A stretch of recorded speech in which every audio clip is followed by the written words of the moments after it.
سوال دیگر: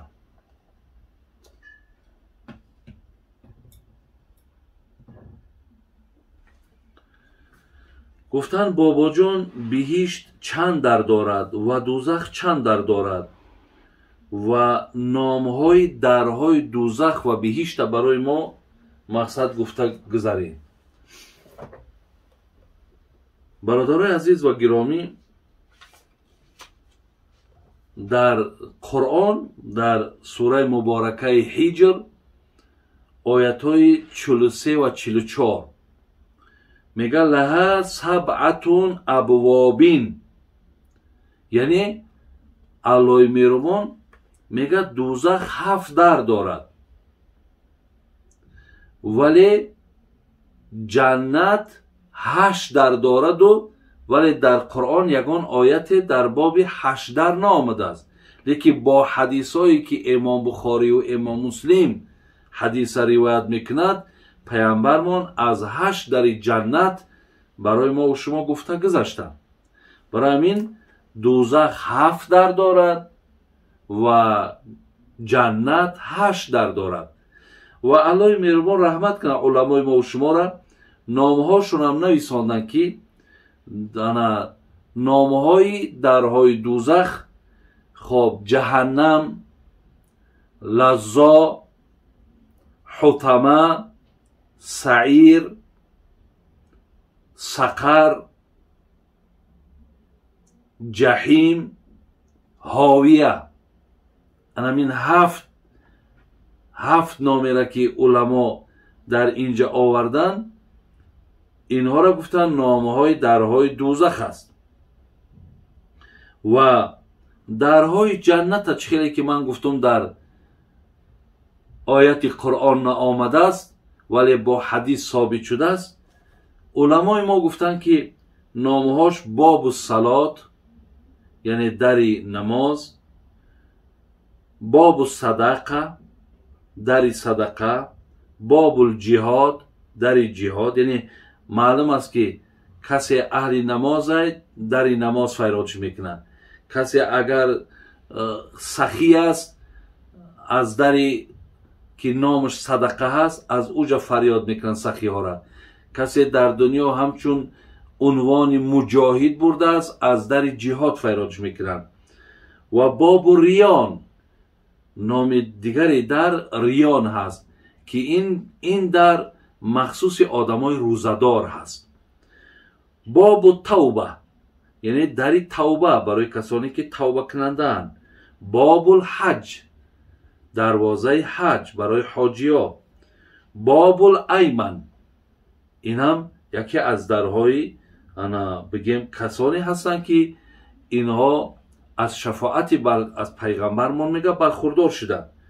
باب الکاظم الغیظ باب کسانی که دروازه دیگر جنت برای آن کسانی که در دنیا غضبشون فرو بردن. این بود برادرای عزیز سوالی که بهشت چند در دارد و دوزخ چند در دارد و نامه هاشون چی بود. شما میتونید که مقصد اگر برای شما نوشتن این نامه هاشون مهم باشد از همین گفتاری من می نویسیم بعد میگیریم. خب استاد آیا زنها هم با چیزهای طلا نماز خوانند ثواب نمیگیرند؟ یعنی برای زن استفاده بردن طلا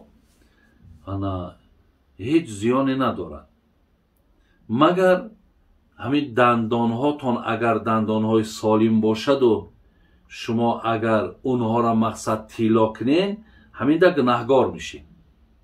لیکن دستمانه و گردنبند و چله و هرچی از طلا اگر زن خودش آراسته کند بهترین میشود و خوب است که زن خودش همیشه با طلا زینت بخشد. فقط در دندان کردن خواه مرد خواه زن ضرورت باشد. یعنی اگر دندانهای ما افتیده باشن پوسیده باشن ضرورت به همین طلا باشد انا این حالت از روی ضرورت درسته.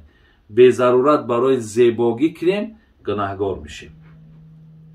خب میگویند که موی زن را شوهر اگر برد زن گناه نمیگیرد. خب این درست است. نه اگر ما برادران عزیز و گرامی، یعنی اگر به شرط میگد انا مرد اگر موی زنش برد، خب یعنی زن گناهگار نمی شود، فرق ندارد. اگر همون مقداری که انا من گفته بودم که بعضی موی های هستند که درازند، برای زنها بسیار آزار میارند. از امونا میگه یک قسم شده مثال یک وجب یامور اگر ما برای دور کردن آزار بگیریم انشالله هیچ باکی ندارد، خواه خودش میگیرد خواه شوهرش میگیرد، فرقی ندارد. یا اینکه هیچ وقت مقصد موی سری او را رنگ موی سری مردها کردند، انا اینجا باید گناهگار میشه. انایی برادر عزیز در حدیث ها در این باب نهی آمده است که این کار انجام ندهیم.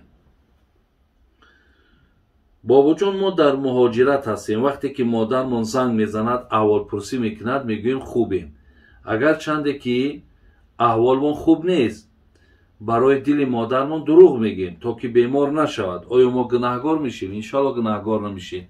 هرگاهی که شما را در کجایی باشین اگر مادر یا پدر میپرسد بیماری بگو الحمدلله انشالله مادر جان دعا کن تنم صحته. اگر بگه احوال چیه بگو احوالم خوبه، اگر چه احوالت خوبم نباشه انشاءالله در این مسئله هایی که شما همیشه مقصد شما خب غمدار نکردن پدر و مادر که هست، یگان زیان و ضرری به جان شما نیست. پدرم از دنیا گذشت. دیگر سوال. برادرانم سنگ مزارش را نافهمیده از پایان پایش گذاشتند. در سنگ نام الله است.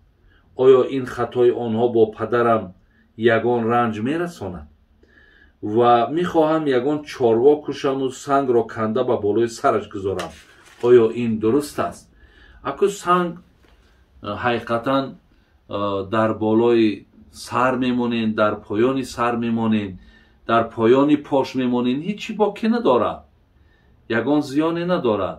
در پهلوش هم که مانین وای برای نشانه است. لیکن جای کمبود همیه که در اونها بسم الله الرحمن الرحیم یا نام الله، الله اکبر، همینها را ننویسین. اگر شما توانین همون سنگ از پایان پاش بگیرین، نام الله را مقصد شما برده پیش استاد تراشیده بگیرین، همون نام خودش و تولد و وفاتش اگر بمانین بس همون را بیارین با در جوک شمانین. گوسفند کشتن و چاروا کشتن یگان ضرورت نداره.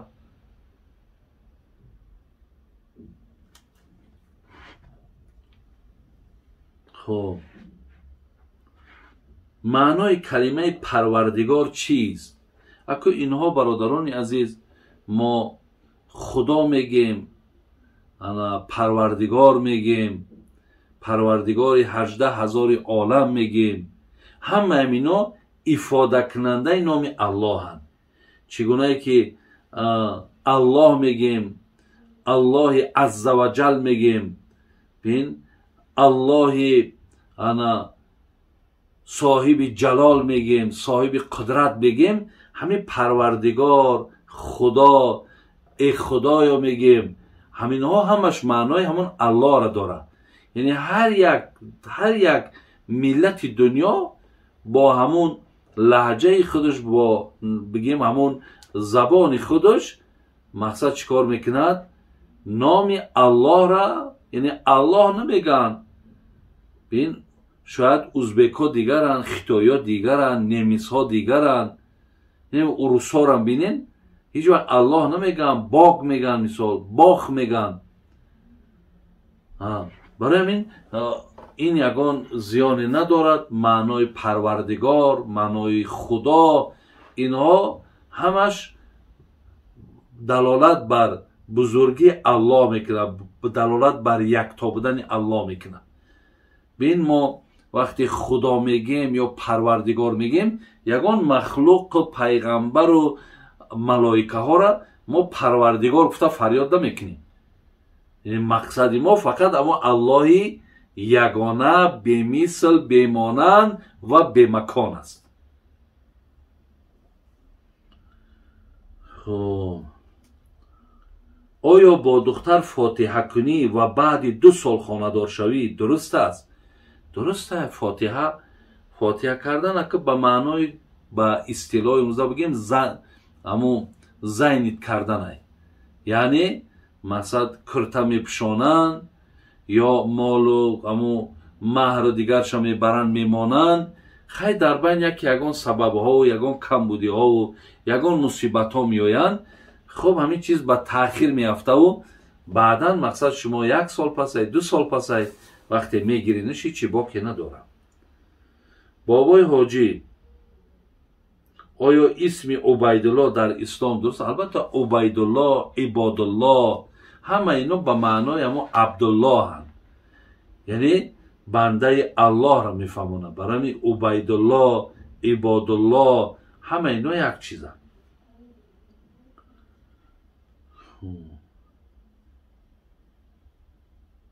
آیا در ماشین، سمالیات، پاییز از آن گفتن شرط هست یا نه؟ اگه شرط نیست، لیکن اگر به شرطی که مثال ما ببینین اگر در شهر زندگی کنیم از آن و اقامه گفتن برای نماز ضرورت نداره. ما میتونیم جوی نماز پرتویم الله اکبر بگیم نماز خواندن بگیریم. همون اذان، همون اقامه که در مسجدهای شهری ما گفته می شود برای نمازگزار داخل خانه که در شهر زندگی میکنه کفایت میکنه. برای همین اگر در آسمانم انا اگر خواهی که بگوی اذان بگوم یکان زیان نداره، میتونی که اذانم بگوی، میتونی بدون اذانم نماز تخوانی. خب یک شخص میگوید من اهلی سلفی ام، ای پشتش نماز خوانیم یا نه؟ انا ما فقط در مسئله آن کسانی که اگر دعوا کنن که من سلفیم، اینجا در یک چیزا باید ما به نظر بگیریم که اگر در جوربش محض بکشه ما از پشت او نماز نمیخونیم.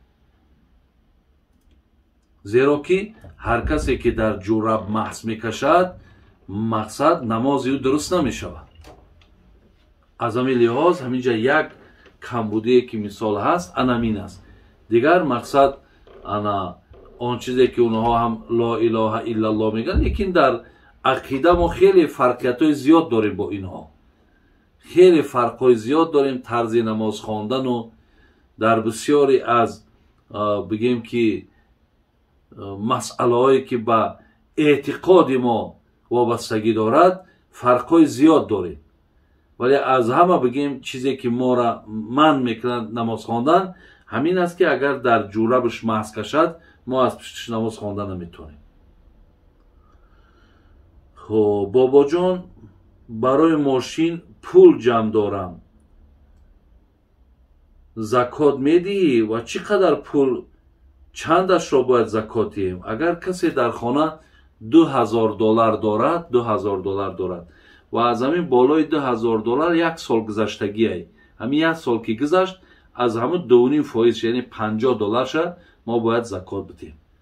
تو مقصد برای خانه جمع کردی سای، برای ماشین جمع میکنی، برای زنگیری جمع میکنی، برای حج جمع میکنی، برای چیزی جمع میکنی، همین 2000 شد و 1 سال در بالاش گذشت، در گردن زکات واجبه و فرضه که زکات شو بدیم.